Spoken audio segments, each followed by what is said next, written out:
Let it all work out, brothers. Welcome back. Welcome into another edition of the Commissioner Report. I'm back on the East Coast time, a little bit jet lagged. It's fucking cold compared to California right now, hence the hat. Boys, I apologize for being away. My two losses in a row really sent me into a spiral of depression. I couldn't bring myself to report last week. And so I'm back here today to bring you another edition of the Commissioner Report. So without further ado, let's let Nino take us in. Week 7 recap. Here we go. Let's get an update of the standings. Evan, that motherfucker, has surpassed me for first place in the varsity division because of that astronomically high points scored, 895.5. I believe I'm the next closest guy, and I'm a whole game's worth of points behind Evan in terms of how much my team scores compared to him. And largely that's thanks to Todd Gurley and his ridiculous season yet again. And so we can all give a big Phi Alpha to Brother Brent for hand-delivering Evan, Todd Gurley, and possibly the 1 seed. Maybe, hopefully not the championship. To be determined. I'm not counting myself out of it yet. 2 losses back-to-back weeks. Hopefully I can right the ship this week and get a win against Sebastian. Benjamin Levinson climbing the leaderboard, man. Started off slow, but coming on strong. He is also tied for first record-wise with a record of 5-2. But as you can see, he is nice and well behind me and Evan for points scored. Sorry, Ben. Good Reek, loyal Reek, coming out of the basement, getting into 4th place at 4-3. Bills Mafia, Nino dropping. Remember, not so long ago, he was 4-0, and I started that 3-week losing streak for Nino. Nino, I'm sorry, but it looks like you're traveling for work and that you could give less of a shit about fantasy right now, just like the next guy, Hunter. Well, rooting for your opponent this week, Hunter. Not a friend of the show, Hunter Mitchell. Let that be known. In the JV division, look at Greg Spry, fresh off of wins against me and someone in last week. I forget who he played. Greg is improved to 5-2 and sits atop the junior varsity division. And as you will see in a second, his playoff chances are looking pretty good right now. Dan is at 4-3 after a very close win on Monday Night Football thanks to the Giants sucking ass. Eli, I still love you. Dan is in 2nd place in JV, and he's in the playoffs right now. Brent and Sebastian sitting at 2-5. Andrew and Matt at 1-6. Just like the Giants, they should start to sell their rosters. All right, if the playoffs were to start today, look at who the number 1 seed would be. Mr. Greg Spry, because of his 5-2 record and head-to-head wins against me, and maybe Levinson and Evan, I don't know. But Greg is tied with us with record and would get the first overall seed. Evan would be getting the 2 seed. I would get the 3 seed, Levinson the 4. Out of these matchups, I think Nino Evan is a big one because Nino has the type of power in that offense. You're talking about guys like Kamara. You're talking about guys like Kamara. That's really all I remember from playing Nino. Evan, Gurley, Kamara, Gurley matchup. That's going to be like week 13, week 14 when the playoffs start. Those are some big games. Those are some divisional games. So that's a big matchup I'm looking at. Boomer Levinson's another good one. And Greg and Hunter. Can Hunter upset Greg? I don't know. We'll see. These are the 4 in the hunt teams. Not really. As each passing week goes by, just like these NFL comparisons, you're looking at what their playoff chances look like. Remember, guys, this was the halfway point of our season. We start playoffs week 13 of the NFL, which is coming up. So, Botch, Andrew, Sebastian, Brent, all sitting on the outside. Botch is the Arizona Cardinals. They've had, pretty tough year. David Johnson, just like Brent thought with that 4th overall pick, whenever Brent took David Johnson in exchange for Todd Gurley. Let's never forget it. He's just got no production. He's like LaShawn McCoy and the Bills. Matt is like, Josh Rosen, a rookie-led offense out there in Arizona. Andrew, I'm sorry, but you are the Giants, who are the worst team in football right now. And Seb, you're Andrew Luck. You've showed some promise. You hung in there against Tom Brady a couple weeks ago. You got an impressive win against who'd you beat last week? The Bills. You beat the Bills last week, and I think you won last week. You had a pretty damn good week, if I recall. You scored like 150. Seb, you could make a late run. You never know. The Colts could make a late run. The AFC South is up for grabs right now. But we're moving right along. All right. Trade alert. Dun, dun, dun, dun, dun. That's until I get some sound effects and more budget for this show, that's all's going to be made out of this voice right here. We have a trade between Brent Domble, the Golden Taints, and Dan's Dingers. Dan Fabi trading all the way from Europe. I don't know where he is these days, but he's trading.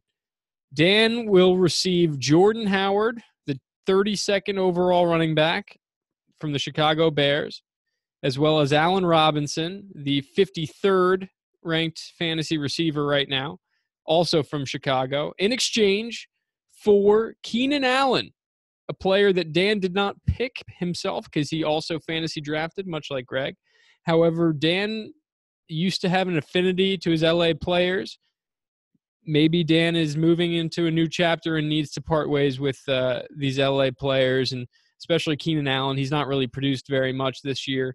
As of right now, I have Phillip Rivers. I know that he likes to spread the ball around, and expect the best receiver on that team to get into the mix and to help Brent out, maybe to make a late postseason push. We'll see. All right. Week 6 player of the week. You guessed it, Todd Gurley. 208 total yards, 2 touchdowns, totaling to 35.7 fantasy points for brother Evan, helping him to a win. Week 7 player of the week, Kareem Hunt. Recently acquired Kareem Hunt. Nicely done, Seb. This is not the first time that a player acquired through a trade, a midseason trade, has won this award, this coveted award. Kareem Hunt only put up 141 total yards, 3 touchdowns, totaling 34.6 points in Week 7. I think who did the Chiefs play last week? The Bengals. And they made them look pretty damn bad. Sunday night, Kareem Hunt ran all over. I bet you Seb wasn't even watching. He was probably watching basketball. But hey, Seb, congratulations. Kareem Hunt led you to a win. Game of the week recap, Week 6. I picked Boomer over Sebastian. Just recapping you. I picked Nino to beat Levinson. I was wrong. Nino lost again. Week 7 picks. I picked Boomer over Hunter. Got that one. Brought him back to 4-3. And I picked Greg in an upset over Nino to improve to 5-2 now. I didn't update those records, but Greg 5-2, Nino 4-3. That was a big win. So this week, all right. Game of the week predictions: Dan's Dingers against Bill's Mafia. Dan with a recently acquired Jordan Howard and Allen Robinson. Will they be able to produce and help Dan keep pace with Greg in the JV? Because it looks like right now only 2 spots are coming out of the JV for the playoffs. So can Dan keep that spot and keep pace, or will he come back to the fray at 4-4 and lose to Nino, who can't afford any more losses? If Nino loses this week, it'll be his 4th in a row, and as quickly and as hot as he started, he will have quickly dropped to 500. So both need this win. I'm going to go with Nino in that game. Game number 2. I'm surprised no shit talk has started between these two old foes. The Atlanta Bros, the Atlanta Bowl. Nino's Pecs taking on Good Reek, Loyal Reek. Evan, I like in this matchup. He's just got too potent of a team right now. I think they're hot. They're playing well. And I like Evan to improve to 6-2. Sorry, Boom. All right, Syracuse. All right, so we missed a couple weeks here. Syracuse was on the bye week after a tough loss to Pittsburgh, but they bounced back. They bounced back and got a big win against North Carolina. They shouldn't have won that game. For any of you who actually watched it, it was a very ugly game, very sloppy game. But, hey, we pulled it out, and a win is a win is a win. So where does that leave us? Well, Saturday night, 7 p.m. at the Dome. I'm sure it's going to be fucking electric because the NC State Wolfpack coming in, the 22nd overall team in the country, a ranked opponent coming into the Dome. Last time that happened, I think it was Clemson last year. And what did we do to them? Exactly. So NC State is a 2-point favorite in this game. Both teams need a win. As you can see, trying to keep pace with Clemson in the ACC Atlantic. I don't think BC is going to stick around, especially as they play tougher conference opponents. We need to continue to win, and this would make up for not getting the Clemson win. That's how big this win would be. So, very big game for Cuse. You all should turn it on Saturday night. That's what you should watch. NFL picks. All right, so week 7, I had the Saints, the dogs, 2.5-point dogs at the Ravens. They got that win. Saints are for real. They can win again. They got Mark Ingram back. They just traded for a former Giant corner, Mr. Eli Apple. And Drew Brees is the best. I mean, he, as much praise as Tom Brady gets, I think Drew Brees should get equally. And he gets forgotten in the fray sometimes because he doesn't do shows about him kissing his son on the mouth like Tom Brady. Fucking weirdo. Redskins I had over the Cowboys. Redskins are a very good team, and they probably are going to fuck up the Giants this weekend. I will not pick that game, but I think Redskins might be a playoff team. They might win the NFC East. Eagles, I picked over the Panthers. I thought after what they did to the Giants on Thursday night last week, this was the week for Carson Wentz and company to get a big win against an NFC playoff caliber team. They did not. This is the third straight team that the Panthers have beat from the NFC East. They beat the Giants, they beat the Redskins, and now beating the Philadelphia Eagles in Philadelphia. What a big win for Cam Newton. That could be home field in a playoff game right there. That's how big that game was. Lastly, I had the Jets to continue their home success against the Vikings, but Kirk Cousins came in there and fucked them up. Week 8, Panthers are hot. I'm going to keep them rolling. A lot of people would probably shy away from them, but they're 2-point dogs playing Baltimore at home. I think Cam plays well at home. He's also a very inconsistent player. That game will probably dictate if Levinson wins this week because he relies heavily on how Cam does. But, hey, I mean, I would too if I had Cam Newton. So I've got the Panthers in that game. The Vikings taking on the Saints in an NFC wild card rematch of last year. Or was that the divisional? That was the divisional. Yeah, my bad. NFC divisional rematch. That was the miracle catch for Stephon Diggs. Vikings at home against New Orleans. I mean, that place is going to be crazy because it's the rematch. It's a good team coming in there. And Minneapolis, there's not much else to do other than go cheer on your Vikings on a Sunday. I think that place is going to be crazy. That's Fox's game. No. I don't know when that game is this weekend. I hope it's not the early game. But yeah, watch that game. Bengals versus the Buccaneers. Bengals need a bounce-back win after being embarrassed by Patrick Mahomes and the Chiefs on Sunday Night Football. I think they get that bounce-back win against a very ugly Buccaneers defense. Lastly, Seahawks against the Lions. Seahawks are coming off of the bye week. Typically in a Pete Carroll season, how that goes trajectory-wise, is they get better as they go forward because they are able to continue to develop their young players. They rely heavily on their young players, and they're very good at developing their young players. So as the season progresses, the team usually is on a continuous improvement track until they make the playoffs and face a better opponent. This year, they've got the Rams. They played the Rams very tough at home 2 weeks ago, and they just had a bye week to heal from that game. I think the Seahawks want to be a playoff team. They want to make a push for that wild card. They know that the NFC South and the NFC North are going to beat each other up. And so there's a window of opportunity for them to be that 6 seed, maybe even that 5 seed. They're taking on the Lions team that's been very inconsistent. You've got a new head coach in Matt Patricia there. They've shown that they can embarrass the Patriots one night, but also get blown out by Sam Darnold and the Jets the other night. So I don't know what type of team this Lions team is. Ultimately, I think You're giving Pete Carroll 3 points. I like the points and the Seahawks in that game. All right, quick little recap of how I've been doing. Not too bad. I mean, I'm 500. That's Vegas odds. So, in case you were wondering, here are the top 10 teams in the NFC right now. Likely playoff teams would be shown to you in a second. Any surprises on this list? I would say the Houston Texans, after losing to the Giants, climbing all the way back up there to 4-3. Are they for real? I mean, it really depends on how much that offensive line's willing to block for Deshaun Watson and if that defense can continue to elevate its performance and stay healthy. I mean, you've got guys like J.J. Watt, Jadeveon Clowney, Bernard McKinney, what's his face, the Honey Badger, Tyrann Mathieu.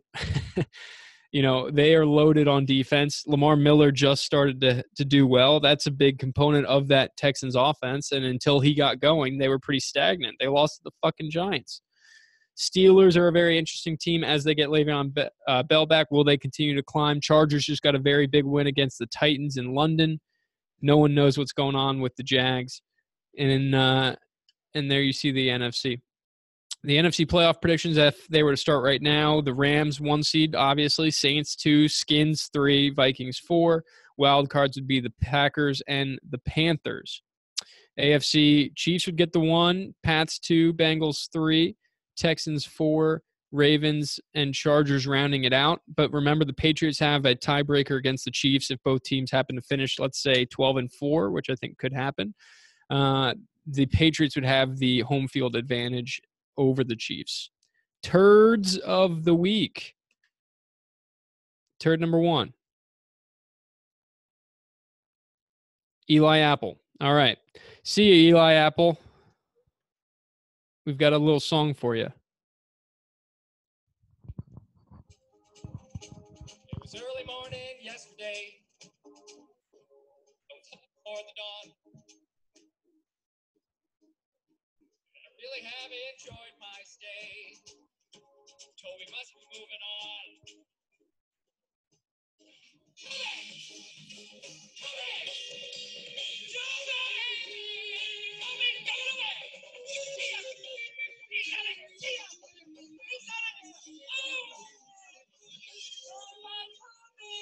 Goodbye, Eli. Goodbye, Eli. So, as you will recall with the Eric Flowers release a few weeks ago, there were a handful of players that the Giants could have taken in the first round instead of this turd. Couple names that pop to mind: Shaq Lawson, the Clemson DN that currently plays up in Buffalo; Will Fuller, the very productive wide receiver out of Notre Dame playing in Houston; Robert Mdici, the D tackle who is stopping the rush like no other out there in Arizona; Miles Jack, who is arguably the best linebacker right now in the AFC, playing down there in Jacksonville; Jalen Smith, the dude who fractured his leg but is now fracturing hearts of Giants fans as the middle linebacker for the Dallas Cowboys. So those are just a few names. Eli, you really didn't do anything other than just create bullshit in the locker room. For as much production that you might have had in your 3 seasons or 2 seasons in the NFL with the New York Giants, you were able to piss off your teammates and make as many big errors as you were big plays, if not more big mistakes. So goodbye and good riddance, Eli Apple. Turd of the week, Hunter. No way. You aren't going to see this, so this will go down just great. Hunter is 25 years old. He works for KPMG, protecting us from hackers like Nino. He's from Charleston, South Carolina. He currently got the new Google phone, so he will continue to ruin our group text with his green messages. He is 4-3 this year and 26-22 overall. Brother, I love you, but you're not a fan of the show. You're a turd. That is it for this week of the Commissioner's Report. I've been your host, Commissioner Jim, signing off. Until next time, this has been the Commissioner's Report. Sayonara. Have a good weekend. I'm running a marathon. It's going to suck. But yeah, I'll fill you all in next week.